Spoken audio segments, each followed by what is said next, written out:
La parole est à Monsieur Robin Reda. Merci, Monsieur le Président. Monsieur le Premier ministre, à l'approche des fêtes de Noël, la 5e vague épidémique inquiète les Français. Nous observons tous le risque de contamination alors que la campagne vaccinale patine à nouveau et que les passes sanitaires expirent le 15 janvier. Ici, sur les bancs des Républicains, vous le savez, nous avons toujours été des ardents défenseurs de la vaccination. Il y a un an, vous étiez à la traîne, nous le disions. Comme durant toute la crise sanitaire, nous avions mis en garde contre les lourdeurs et contre les lenteurs. Vous vous étiez un peu rattrapés, mais aujourd'hui, les dysfonctionnements sont de retour. Le rappel vaccinal, c'est le coup de pression sur les Français, mais le coup de mou sur les doses. Sur le terrain, les professionnels de santé en font les frais malgré leur implication totale depuis de longs mois dans la lutte contre le Covid. Pour que la campagne vaccinale batte son plein, il faut d'abord que tous les vaccins soient disponibles. Or, les vaccins Pfizer manquent au rappel. Ce sont pourtant ceux que les Français plébiscitent et ils doivent pouvoir choisir. Les vaccins arrivent aussi trop lentement et certaines commandes sont incomplètes.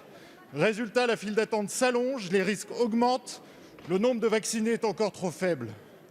Les cabinets médicaux et les pharmacies sont débordés et font office de centres de vaccination. Les maladies de l'hiver sont là et pourtant il faut parer l'urgence. Vacciner ou tester, vacciner ou soigner, ils doivent trop souvent choisir.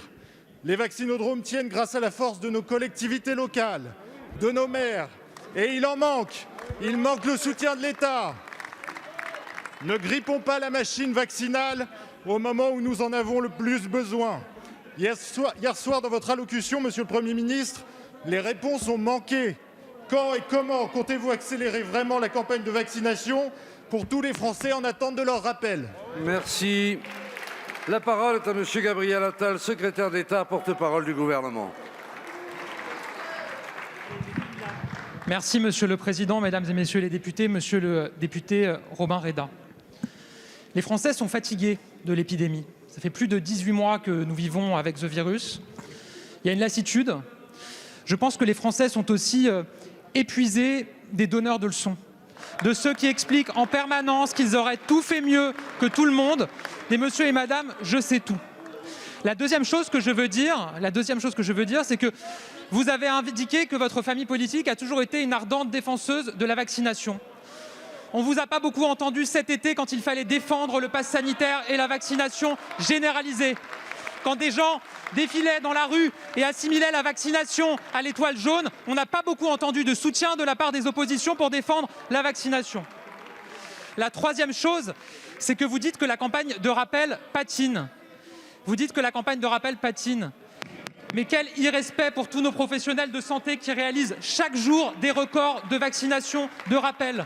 640 000 encore vendredi dernier. On a dépassé les 10 000. On est dans les premiers pays au niveau européen. Est-ce que ça veut dire que tous les Français qui ont besoin d'un rappel ont déjà pu recevoir un rappel? La réponse, évidemment, est non.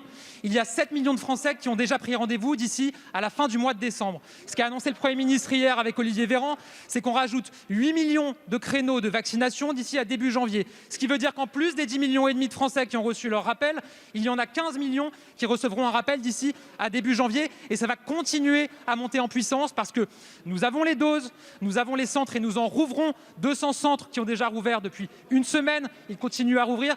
Nous avons les bras pour vacciner, nous continuons à mobiliser évidemment les professionnels de santé libéraux, les médecins, les pharmaciens, les infirmiers libéraux, les sages-femmes, les masseurs-kinésithérapeutes. Nous mobilisons des étudiants en santé plutôt que de jeter l'opprobre sur tous ces Français et tous ces professionnels de santé qui travaillent, accompagner ce mouvement de vaccination.